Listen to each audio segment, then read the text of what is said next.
हुकूमत पाकिस्तान ने सरकारी इदारों के बढ़ते हुए नुकसानात को रोकने के लिए निजकारी के अमल का बाकायदा आगाज़ कर दिया और इस सिलसिले का पहला बड़ा कदम कौमी एयरलाइंस PIA की निजकारी की सूरत में सामने आया है।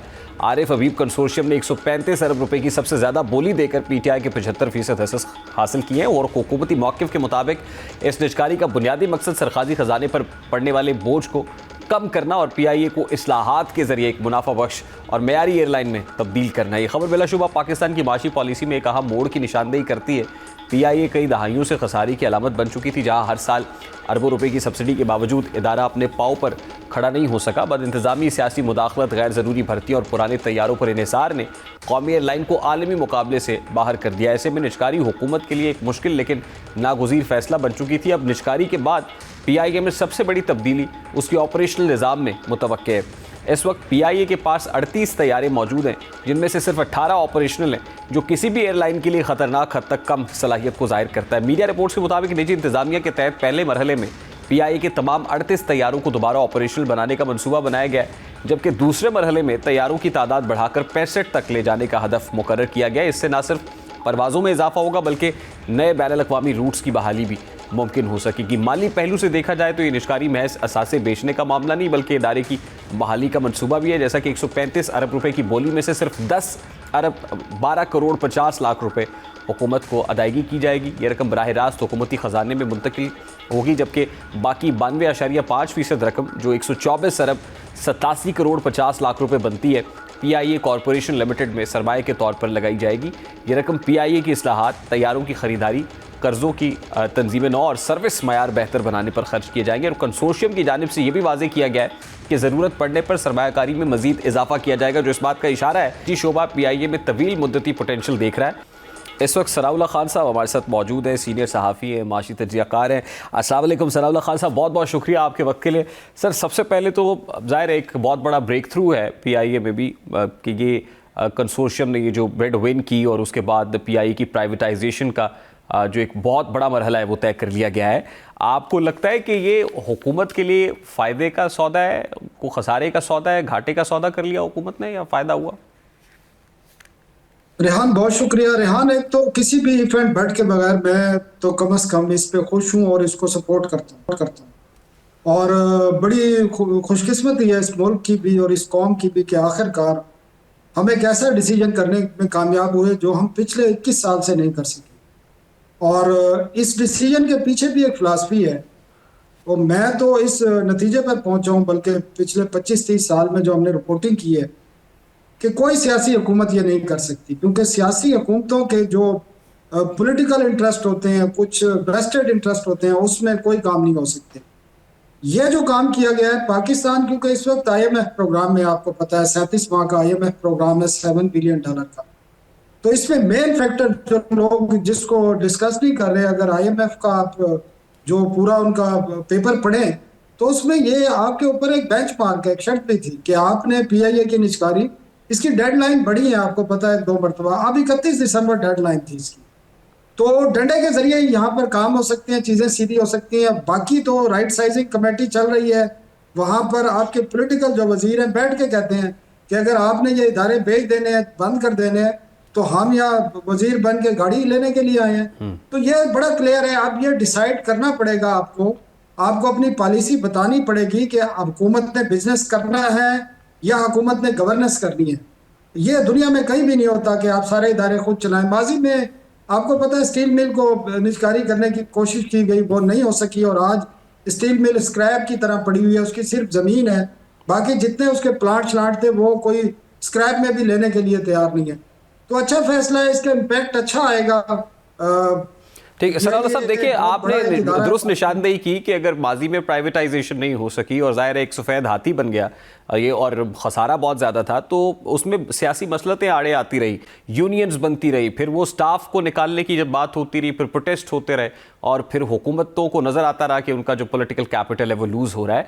अच्छा, अभी जो ऑपरेशनल स्टाफ है 1 साल तक तो बाइंडिंग है इस कंसोर्शियम के ऊपर भी वो उनको लेके चलेंगे और उसके बाद वो कोई फैसला कर सकेंगे। तो आपको लगता है कि अल्टीमेटली ये लास्ट करेगा, या उस वक्त जब स्टाफ को निकालने की बारी आएगी फिर कोई प्रोटेस्ट होंगे, एहतजाज होंगे, फिर हुकूमत को अपना कैपिटल लूज होता हुआ नजर आएगा, तो कहीं ना कहीं इंटरवेंशन भी हो सकती है सिर्फ अपनी पॉलिटिकल लेजिटिमेसी के लिए, और जो इसको हर्ट भी कर सकती है? यहाँ देखें, दुनिया में जहाँ भी प्राइवेटाइजेशन होती है वहाँ एहतजाज भी होते हैं, मुजाहरे भी होते हैं, लोग मारे भी जाते हैं, वायलेंट किस्म के मुजाहरे भी होते हैं। लेकिन समझदार हुकूमतें होती हैं उसको और तरीके से टैकल करती हैं। मैं आपको उसकी मिसाल देता हूँ। आपको याद है कि प्राइम मिनिस्टर ने आज से चंद माह कबल अचानक खड़े होकर एक तकरीर में कहा कि जी ये यूटिलिटी स्टोर करप्ट इदारा है, हम इसको बंद करने जा रहे हैं, और 31 जुलाई को ये इदारा बंद कर दिया गया। लेकिन वो 11,000 12,000 खानदान आज भी सड़कों पे फिर रहे हैं। जो उनसे वादे किए गए थे, जो अप्रूवल दी गई थी, उनको एक पैसा नहीं दिया गया, और इतनी नाअहल और निकम्मे लोगों के हवाले कुछ चीजें सारी की गई कि अब वो 11,000 12,000 खानदानों का कसूर क्या है? आपने खड़े होके कह दिया कि करप्ट इदारा बंद कर दिया। एक हुकूमत आती है कि जी ये इससे हमने सब्सिडाइज करना है। इसी तरह पास्को को बंद करने जा रही है हुकूमत ने, अनाउंसमेंट प्राइम मिनिस्टर ने की हुई है कि पास्को को हम बंद कर देंगे। PWD बंद कर दिया गया है, लेकिन कोई इनके पास प्लान नहीं है। PTCL की निजकारी हुई थी, आखिरी निजकारी आपको याद है, उस वक्त भी कोई मतलब उनके भी हजारों मुलाजमीन थे, मेरे ख्याल में कोई 11-12 हजार मुलाजमीन थे। आज तक वो मुलाजमीन अदालतों में धक्के खा रहे हैं। आज तक मसले का उनके जो इश्यूज थे वो सेटल नहीं हो सके। ये की नाकामी है। फिर उस निजकारी में जो अति सलाद ने वो खरीदी थी, $800 मिलियन, आज 2006 की बात है, वो आज 21 साल हो गए हैं। हुकूमत पाकिस्तान की कोई भी हुकूमत, कोई भी रियासत आज तक वो UAE की उस कंपनी से $80 करोड़ नहीं ले सकी। अगर आज उस पर आप इंटरेस्ट भी लगा लें तो वो कई बिलियन डॉलर बनते हैं। तो मतलब ये स्ट्रेटेजी कम से कम ऐसी होनी चाहिए। अब अगर लोकल इन्वेस्टर आए हैं, क्योंकि फॉरेन इन्वेस्टर तो आने के लिए तैयार नहीं है, पूरे 21 साल में पहली निजकारी है। इससे पहले एक फर्स्ट वीमेन बैंक हुआ है, वो भी G2G बुनियादों पर हुआ है। तो प्राइवेट सेक्टर आपके लिए, खासकर बाहर का जो प्राइवेट सेक्टर है, वो आने के लिए तैयार नहीं है। अब अगर PIA की निजकारी की है और साल के बाद उनको फ्री हैंड दिया है कि मुलाजमीन के वो सर काटना चाहते हैं तो वो काट सकते हैं, तो उसका कोई तरीकाकार होना चाहिए। ये आपकी सोशल रिस्पॉन्सिबिलिटी है, आपको इन चीजों का भी ख्याल रखना है। ये पाकिस्तानी लोग हैं जो एम्प्लॉई है, कोई ये अफगानिस्तान से या इंडिया से नहीं आए हुए। ठीक, तो अच्छा, ये चीजें ख्याल इनको रखना, अगर इनको पाबंद। सर, कल से जब ये बिडिंग का प्रोसेस हुआ है ना, तो एक क्रिटिसिज्म भी आ रहा है कि देखिए असल में तो हुकूमत के पास 10 अरब आए, बाकी कोई रिमेनिंग 124 अरब और कुछ करोड़ जो हैं वो तो री इन्वेस्ट होने हैं। तो ये जो मॉडल निजकारी के लिए बनाया गया PI की प्राइवेटाइजेशन के लिए, लगता है ये कि हुकूमत मीन्स बिजनेस, यानी री इन्वेस्ट करके इदारे को चाहते हैं कि अपने पाँव पे खड़ा किया जाए, या जो 18 तैयारों के फ्लीट के उससे चल रहा है उसको इंक्रीज़ किया जाए, उसको बेहतर किया जाए, रीवैम्प रीस्ट्रक्चर किया जाए। तो ये इस पॉलिसी से मुतालिक और ये जो मॉडल बनाया गया प्राइवेटाइजेशन का PIA की, आप किस हद तक इसको जानदार और इफेक्टिव समझते हैं?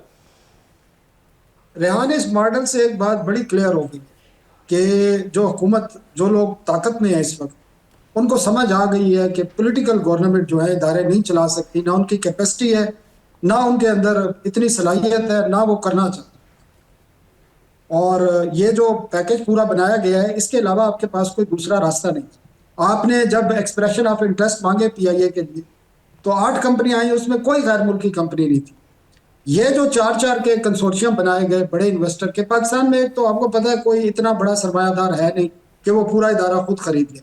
तो ये जो ग्रुप बनाए गए हैं ना, ये भी कोई खुद ही ग्रुप नहीं बने हैं, 4-4, इनको भी बनाया गया, बाकायदा कंसोर्शियम डेवलप किए गए। वैसे ही नहीं खड़े हो गए हैं कि ये 4 लोग इकट्ठे हो गए हैं। पाकिस्तानी बिजनेसमैन तो कहीं पे इकट्ठे होते नहीं है। इसका बुनियादी मकसद ये है कि इस इदारे में इन्वेस्टमेंट आए, इसको खड़ा हो, इसकी गवर्नेंस बेहतर हो। और प्राइवेट सेक्टर में आएगा एक प्राइवेट बिजनेसमैन है, जिसको आप मेमन कह सकते हैं, बनिया कह सकते हैं, उसने अपने अंदाज से चलाना है, कमर्शियल बुनियादों पे चलाना है। उसको जहां 2 लोग जरूरत है, उसने 2 लोग रखने हैं, right person on right job पे रखना है। ये नहीं है कि सरकारी इदारों में जो हालत है, मैं बाकी इदारों का जिक्र नहीं करना चाह रहा, आपको मैं बताऊं तो आप हैरान हो जाएंगे। एक शख्स की जहां जरूरत है, वहां 100 लोग रखे हुए हैं, और जो उन 100 आदमियों में एक भी शख्स जो है राइट पर्सन नहीं है। तो इसी तरह का PIA का हाल था, इसी तरह स्टील मिल का हाल था, इसी तरह पाकिस्तान टेलीविजन का हाल है, इसी तरह यूटिलिटी स्टोर का हाल है, इसी तरह बाकी इदारों का हाल है। और वहां बिल्कुल यही सूरत हाल है। और हालत ये है कि उनके बोर्ड में वफाकी वज़रा के भाई बैठे होंगे, भांजे बैठे होंगे, या पॉलिटिकल फिगर बैठे होंगे। जो उस पार्टी का हेड होगा, जो उस हुकूमत को हेड कर रहा होगा, उसने अपने यार दोस्तों को और अपनी सियासी मजबूरियों को एडजस्ट करना है, वहां पे सीओ लगाना है, कोई राइट पर्सन नहीं लगाना। तो ये सारी मजबूरियां खत्म हो जाती हैं। और पीआईए वो इदारा है कि जो पहचान है, जिसपे ऊपर लिखा होता है पाकिस्तान, उस पर ग्रीन फ्लैग होता है, तो बहुत सारी दुनिया में जाता है। कहीं पे आपने वाकयात देखे हैं, कहीं पे वो बंद हो जाता है, कहीं पे उनका स्टाफ अगर वेस्ट में जाता है तो वो गायब हो जाते हैं, वहां पे सियासी पनाले ले देते हैं। तो बहुत सारे इश्यूज होते हैं। इससे एक तो प्राइवेट सेक्टर में जाने से बुनियादी मकसद ये होगा, मैं बार बार ये कह रहा हूँ, ये पैसों का कोई मसला नहीं है कि इतने पैसे हुकूमत को आएंगे, भाई जरूरत ही नहीं है। जापान ने अपनी रेलवे बेची थी 1 युआन में, बेची थी 1 युआन में।